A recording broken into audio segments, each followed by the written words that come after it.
biking car na dapat mga zero.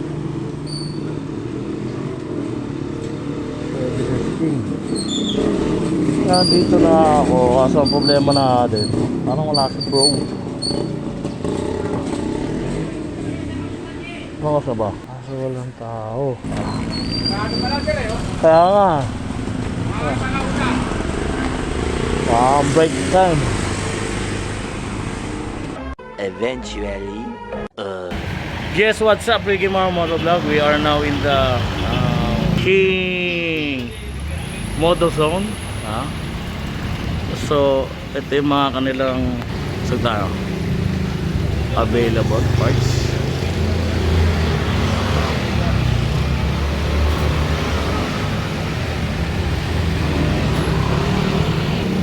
So, dito tayo ngayon sa kanilang shop. So, iano natin yung kanilang ginagawang carbon sa King Moto Zone. So, ang ating bro, si Bro Kyle ang kanyang shop na may waga.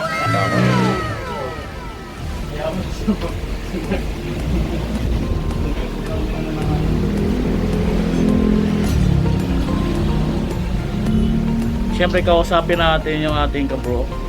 Siyempre si Bro Kyle, yan. So meron din siyang YouTube channel.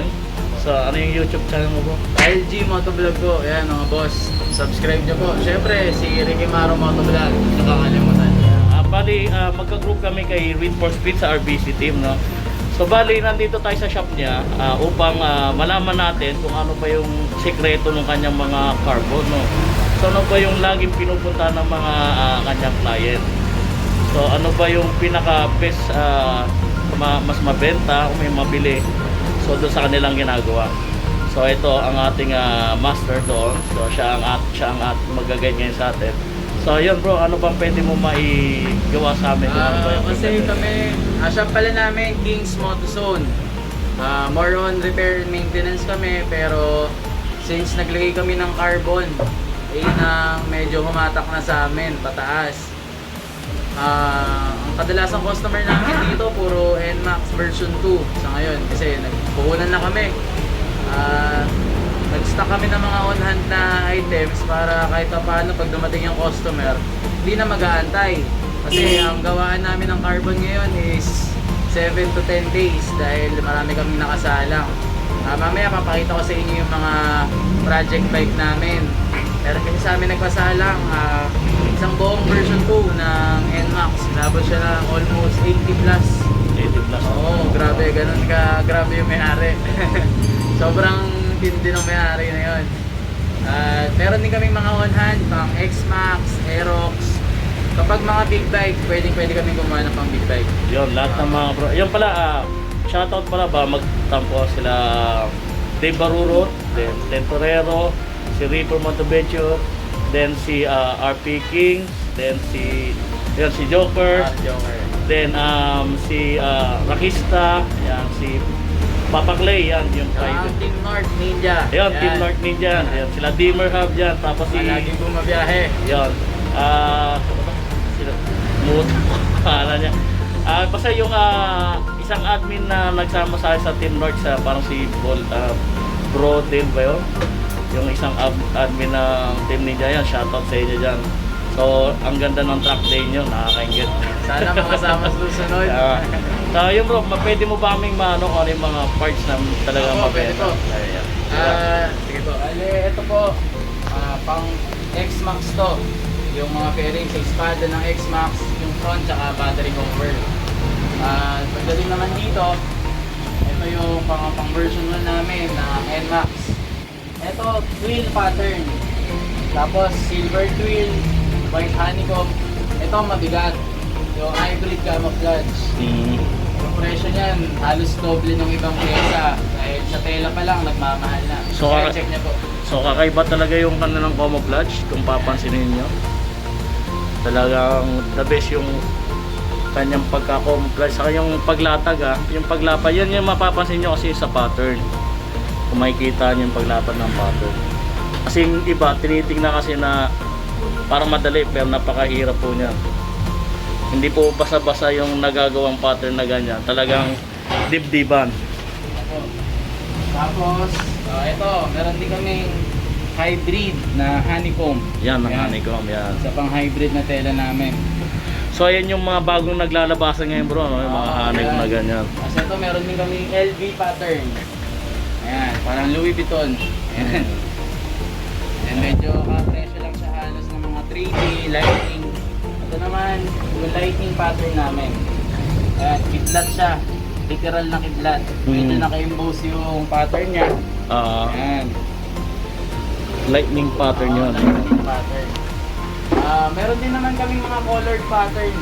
Colored carbon. Kaso, nabili na yung mga set namin kaya hindi ko mapapakita ngayon.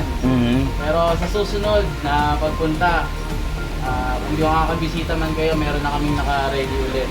So bro, Lalabas namin, bali, ang ano ko, para magbubukas kayo sa may Valenzuela, no? Oo, yan. Ayun, Yun pala. invite mo sila sa... Invite ko kayo sa Valenzuela, Barangay Marolas, Jasmine Street.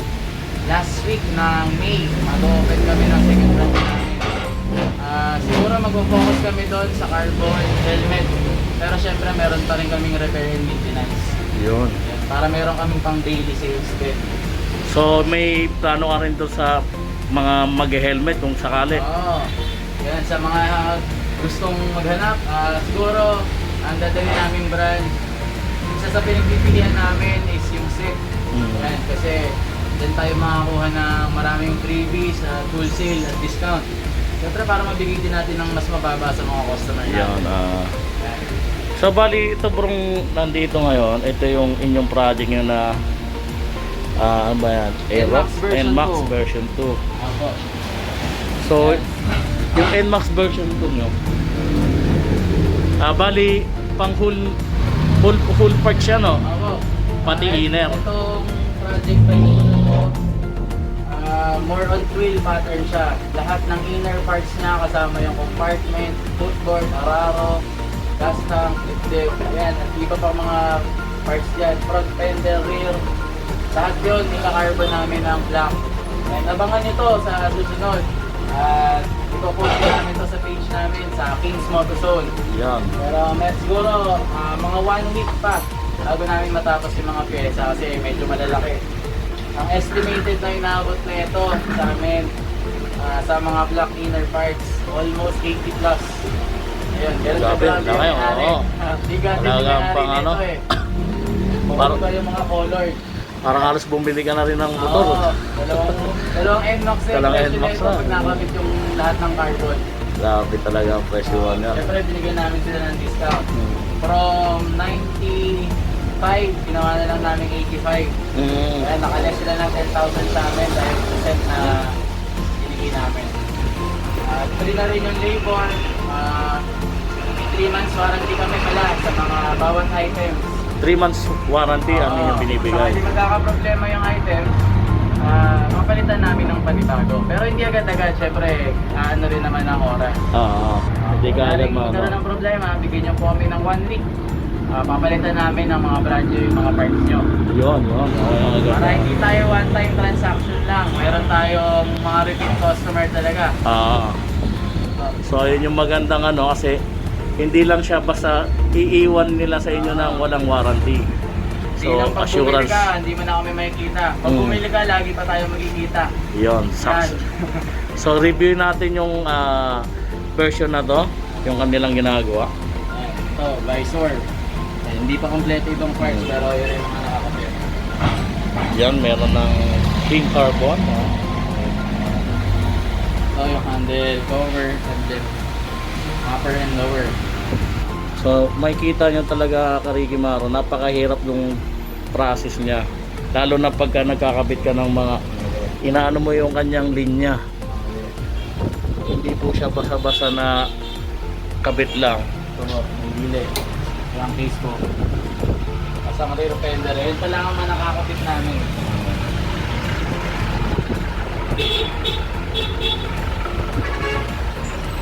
So yan yung kanilang project ngayon. So yung ibang nagtatanong no, hindi po basa-basa yung pagkakabit ng ganyan kasi talagang mga proseso, akala kasi nila ng iba talagang tatamay, konting maliit lang yung ano, yung parts. Kasi minsan may nga, alit lang naman ang parts, dapat yun yung presyo. Oo. So, yun lagi talaga, yung sinasabi nga natin na yung after sale kasi, yun yung minsan inaasahan natin sa isang customer kung ano yung magiging achievement natin sa bawat client. Kasi yung ang gusto natin, pag binitawan natin sa client talagang, wow, grabe, ganda. So, yun yung isa. Yung presyo kasi, talagang hindi po talagang ganun siyang, pwede natin malis, pero hindi po talagang, yung iba kasi talagang gusto budget. Siyempre, naiintindihan natin lahat ngayon, pandemic. Pero sabi nga nung isang kakilala ko pag gusto mo talaga, mahalaga yun para sa gusto mong motor, naputol.